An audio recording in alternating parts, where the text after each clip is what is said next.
Hi everyone, welcome back to another of our mental health minis. As always, we're looking at how sport has impacted people's mental health and any advice they might be able to offer. Today, we're joined by Ali DeFoy, television and radio presenter, host of St Mirren TV, and die-hard buddy, St Mirren fan. Wears many hats and obviously a fan of football and golf. For those that don't know, so Ali, welcome. Thank you. Thank you for having me. I have to say, I have worn an orange shirt once.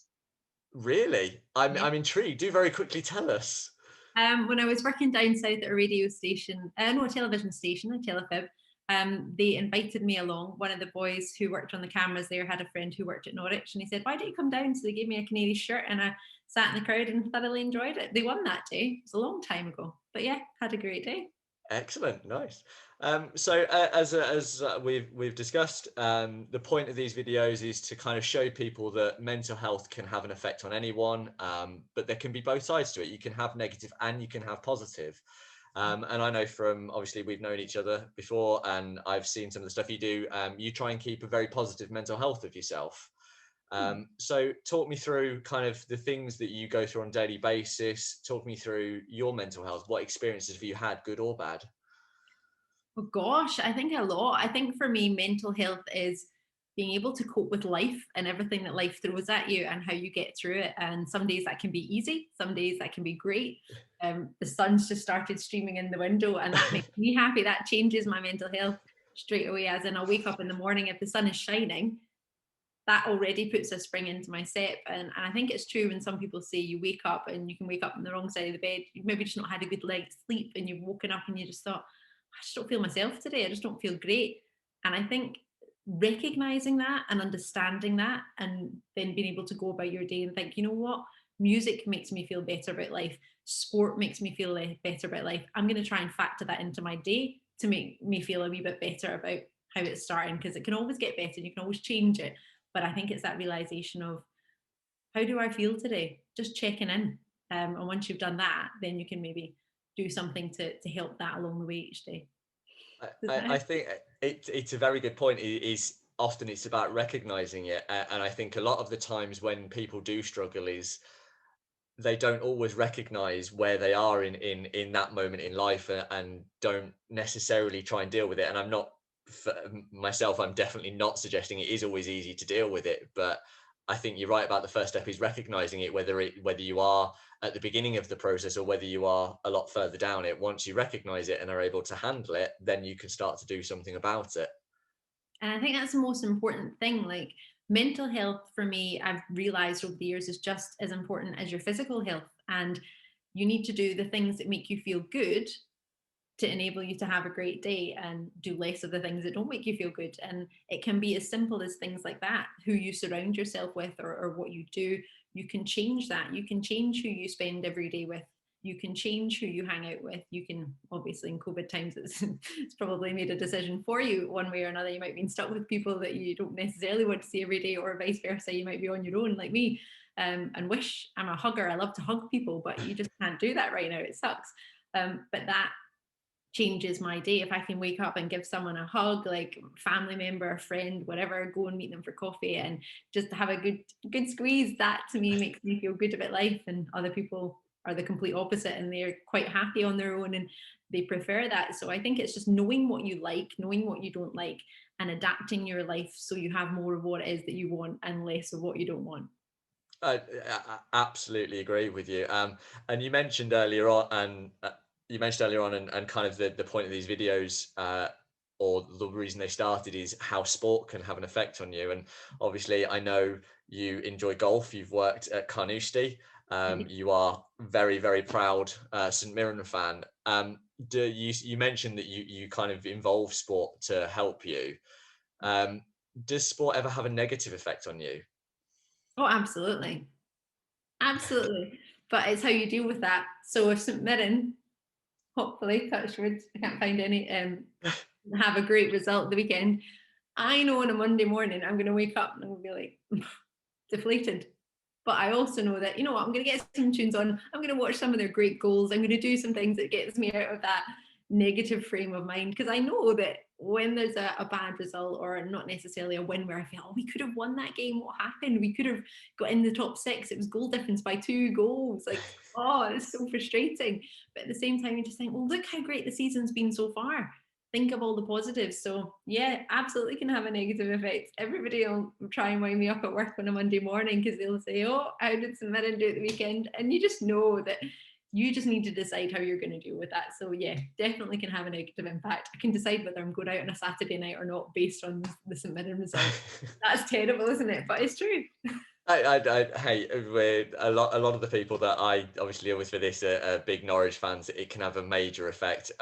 Where I mean, you can ask most Norwich fans, and some of our best days have been the days we got promotion, and then some of our worst days are losing to rivals. So yeah, it can have a huge effect. One thing that we've spoken to a few kind of media personalities about, and something that's quite big at the moment, is online abuse and how that can affect you. And I don't want to go too much into this because obviously there's a lot about it in the news at the moment, and we're filming this during the blackout. But in terms of both, have you experienced any and how it's affected you, but also from a media point of view, I guess you see what others experience as well, particularly any sports people that you may interview or talk to. How does it affect you, either having it directed at you or seeing it directed at others? Well, if I pick up on your point about personally how it's affected me, as in anything that I've received, I've been very fortunate through my life. I've not really had too much. I guess I'm not a celebrity. I'm not like up there, so people just let me get on with my life, really. But I remember a long time ago, I was really lucky because I got to launch the St Mirren kit, 2013 season kit, and I was delighted. I was over the moon. And I went to the Player of the Year awards dinner, and I had my kit on, and there was photos of the launch of it, and it was brilliant. I really enjoyed it, and I had massive beaming smile the whole time. And then I got back, and the next day online, people were saying, do you know, I think it was only one person, but you just remember that one person more than you remember any sort of positive comments. And one person said, that girl's got a really poor tooth to gum ratio. And I was like, I'm clearly just buzzing with life, and okay, maybe I had an extra big smile that day, but that for ages I was like, Mum, is my gum to tooth ratio really bad? Like, I've never even thought about that. Do I smile too much? Like, what? And that really affected me. And I don't know whether the person was just having a bad day or felt that it was okay to comment on how somebody looks. And at the end of the day, people look the way they look, and it's taken me a long time to accept that, like, you know what, I've got a Scottish accent, so when I'm on TV down in England, sometimes people will say, oh, can you not get an English presenter? And I'm like, well, maybe you could, but I've been fortunate enough to have the job and things like that. But now I'm kind of got a bit of a thicker skin, not massively thick skin. I'm quite sensitive. I'm a Pisces, so I do kind of take things to heart sometimes. But I realized that, you know what, maybe they were just having a bad day and they decided to take it out on me that way, and that's fine. But I just think, look, just be kind. And if you can't be kind, you don't need to be unkind. Just leave it. Just say nothing. Yeah. But things like that affect me. And then to pick up on your other point, when I see it happen to other people and people I know, and not to get too deeply into it, but I've experienced with friends and partners of mine, racial abuse, other abuse online, and it's horrendous. It's absolutely horrendous. And I do not understand what goes through somebody's head to be able to think that they can attack someone else for the color of their skin, or for the way they look, or for their accent, or I cannot compute it, and I don't condone it. But I also don't know how we're going to eradicate it. And I appreciate we're in a blackout just now, in a social media blackout, and that's great. But what's going to happen going forward? What are we going to do to actually make a change? Because 3 days blackout, is that going to make a change? I hope to goodness it would. I really do. But I just would love to see some other steps to say, look, we're going to progress with this. This is what we're going to do going forward, whether it is making people have their passport when they sign up online, whether they take their credentials of where they live and their address and their photo ID, so people become accountable. And accountability for me is massive on this. If you're going to say something, you need to be accountable for that and how it affects people and the effects of other people reading it.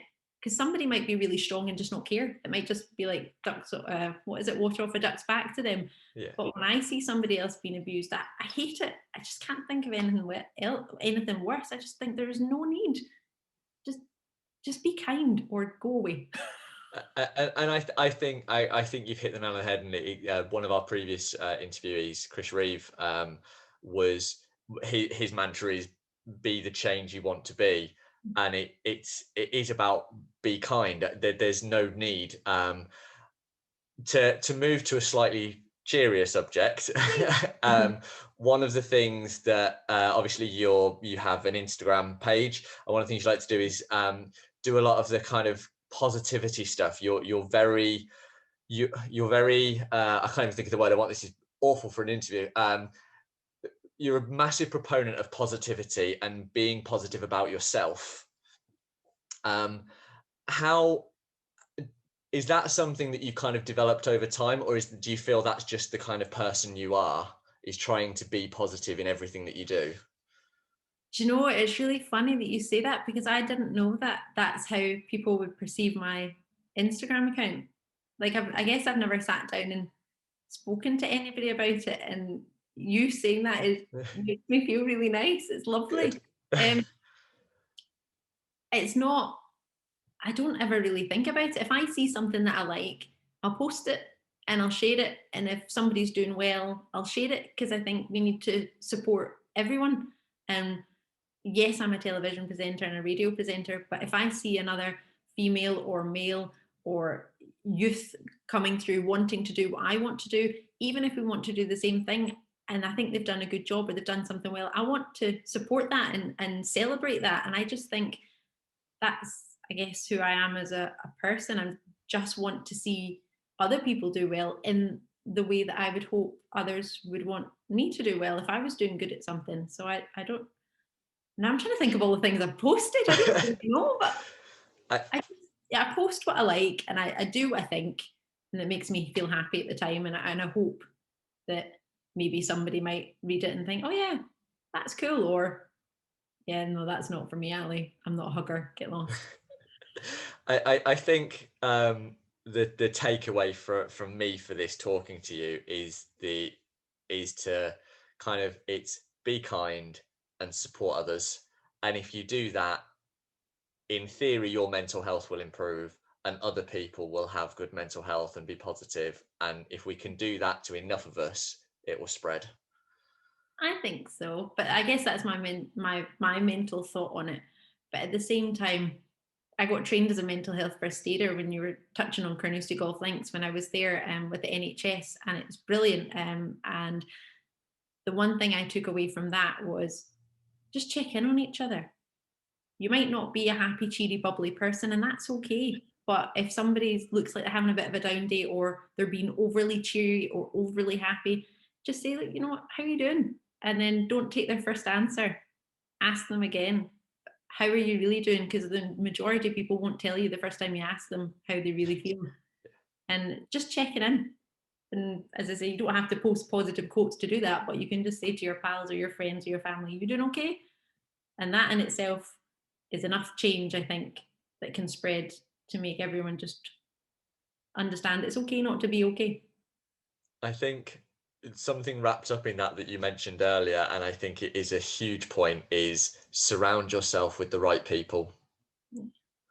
I think if you can do that, and if you either can do that or have done that, it will have a huge positive effect on you. Yeah, I think so. It has on my life anyway, and surrounding myself in your company of an evening, which I wasn't expecting, is wonderful. So thank you for your time. I've really enjoyed chatting with you. Not a problem. Thank you. I suppose just before we go, have you got any sorry, advice? I'm just rounding that up. No. We are approaching the end. Obviously, I've always said I want to keep these short to keep engagement. So before we go, any advice for anyone listening that may be struggling? Speak to someone. It doesn't have to be someone you know. It doesn't have to be anyone you know, or write your feelings down, but just find a way of expressing how you feel, and then go back and look at it a wee bit later, or talk about it a wee bit later to someone, because your mindset can completely change just by maybe listening to some good music or sitting down having a chat with someone. The problem might not be as big as it seems in your head, and someone else might be able to help you with it. And even if they can't help you with it, sometimes just talking about it makes yourself think, actually, this is not as big as it seems. And even if it is as big as it seems, you might be able to get some help. But if you don't speak, you'll never know. And that's the worst thing, I think. Well, Ali, thank you so much for your time this evening. It's Um, been really lovely chatting to you. I just, as I say, thank you for doing this, and thank you for being open and talking to us. And yeah, it's been wonderful. Thank you. Oh, you're welcome. Hopefully, I'll come down and see you all soon. Kenny McLean, former St Mirren player, former St Mirren Academy. I'll have to And, come and check him and, out. and as we now know him, the Mayor of Norwich. Yeah. I love that. So yeah, hopefully I'll come and get to visit you all soon. Excellent. We can All have right. a hug. Yes, I'm like you, but I know obviously not everyone is. But yeah, so thank you so much, and we'll speak soon. Pleasure. Take care.